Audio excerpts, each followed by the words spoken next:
Good evening, everybody. Tonight I'll be showing you how I make Toor Dahal with rice. So at the moment I have already cooked my Toor Dahal, which you get from the Indian grocery store. I put it in the pressure cooker with a little bit of salt for around about 30 minutes. So it's just sitting in the sink waiting to be transferred into my pan once I'm finished with my making the gravy. So without further ado, in this pan I have around about a half a cup of oil, and over to this side here, these are going to be all my spices that I will be adding to that pan. So on this pan right here I have 1 teaspoon of ginger and garlic each in this one, and then in this one here I have 1 teaspoon of garam masala, 1 teaspoon of turmeric powder, and a teaspoon of chili powder. Now with your chili powder, if you don't want it that hot, then put less chili powder. If you want it hotter, you put extra chili powder. If you have fresh chilies, it is better, but because I don't, I use the powder instead. Just to the right side of that, I have dried fenugreek leaves, which I also put in my Toor Dahal. And then into this little container right here, I have my teaspoon of cumin seeds. I have a half a teaspoon of brown mustard seeds. I have a teaspoon of salt. And I also have 1/8 teaspoon of hing, which is the yellow powder. Just here on the little paper towel, I have some cinnamon barks or sticks. And then I have fresh curry leaves. These are only little tiny curry leaves. If they were, I'd actually have a little less curry leaves, but because these are smaller, I use more. I do have a fresh curry leaf tree outside, but if you have only the option of getting the dried curry leaves, then that's fine. You can do that also.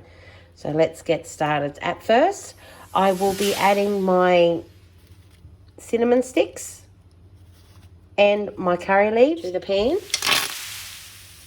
and watch it because it spits. I've been heating my pan up for a little bit, so it's hot. Next, I'll be adding all my other dried spices, which will be my mustard seeds, salt, and the hing and the cumin seeds. So I've just added that, give that a quick little stir. And then I'll also add my fenugreek as well. And I'm just going to let that simmer for a few seconds because this pan is hot at the moment. So right now I will be adding my 1 finely diced brown onion. I only need the one in this one, so I'm going to pop that one in.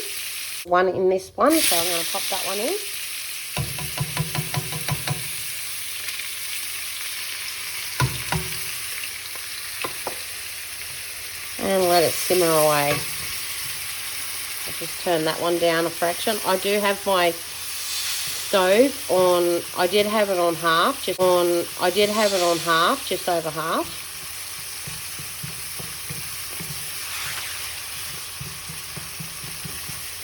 Just give that a little stir. So right now to that, I will be adding my ginger and garlic. And then I'll give that a little stir. Curry's initially pretty easy to make. I have said that before on a couple of my other videos that I have on YouTube, if you'd like to check them out. One's the aloo curry and another one's a butter bean curry. I will have another curry coming sooner or later. It's just having the time to do it. So next, adding this is the tin diced tomatoes. You can use fresh if you wish. You can have. I think it's like you can use fresh if you wish. You can have. I think it's like 1.5 tomatoes you'd use to the pan, but me, I'll be using just the tomatoes, the tin tomatoes. So I'm going to put in roughly a 1/2 cup right now, and I'm just going to give that a quick little stir. Now, the reason why I put my tomatoes in here first is just to let them, 1, warm through, and 2, soak up a bit of those smoky flavours that I already have in there with the spices. And then I will be adding the rest of my spice, which will be my chili, my turmeric, and my garam masala to the base. So I'm just going to let that sit for a little bit, and I'll be back. Okay, it's only been a couple of minutes, maybe 2-3 minutes tops. So right now I'll be adding my dried powder spices in. Just add all that in there. Just going to give that a little mix. Can you see how rich the flavour is? Or the colour, I should say, not flavour. You can't taste that. Or you can taste it if you cook it.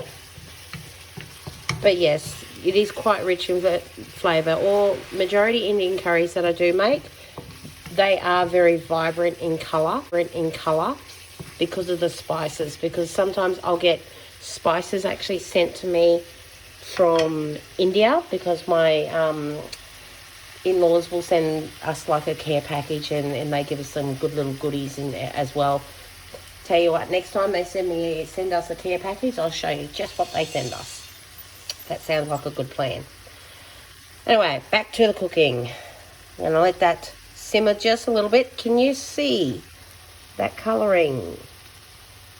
That oil sizzling away there. It does look like a lot of oil. It is probably a lot of oil, but this is just how I cook it for my husband. So next, just next to the dish, I have my Toor Dahal, which I cooked earlier, and it took 30 minutes to pressure cook that one. So I cook it so it's nice and soft,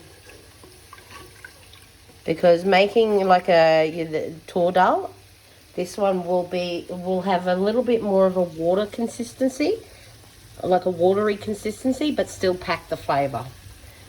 So let's see if I can do this with one hand. I don't think I can. I think I can not. Just give me 1 second. I'll just set my phone just there and hope that it does not fall in, just so I can tip the dal into the pan.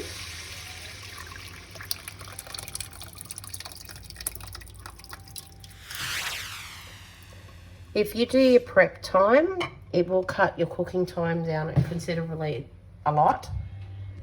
But if you don't, then it will take you around about 30 to 45 minutes to actually cook this whole curry.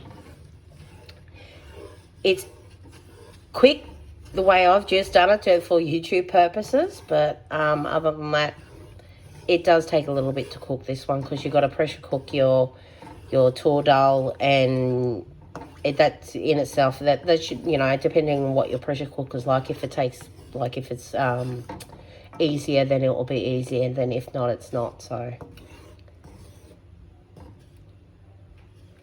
see all those little spices in there. So right now what I will be doing, I'm just stirring everything through, so all the flavors and that will marinate together. And then what I will be doing is I'll let this sit on the stove. I'll just turn that up just that little fraction, and then I will wait until it starts bubbling and boiling and simmering a little bit. Then I'll stir it again, and then I'll show you just how I know when this will be actually ready to be served and eaten. Alrighty, it's been around about 10-20 minutes now that I've been sitting this on the stove having a little boil and a bubble. So I'm just going to give it a quick little stir right now.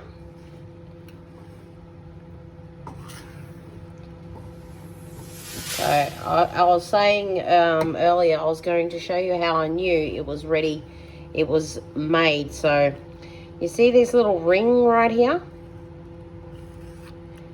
That's all of the sauce and juices that's all bubbled up and what have you.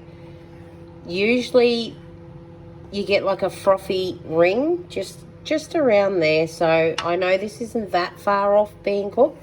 I'll probably give this another a couple minutes before I actually turn the stove off and let it cook through the rest. Serve it all up and happy eating.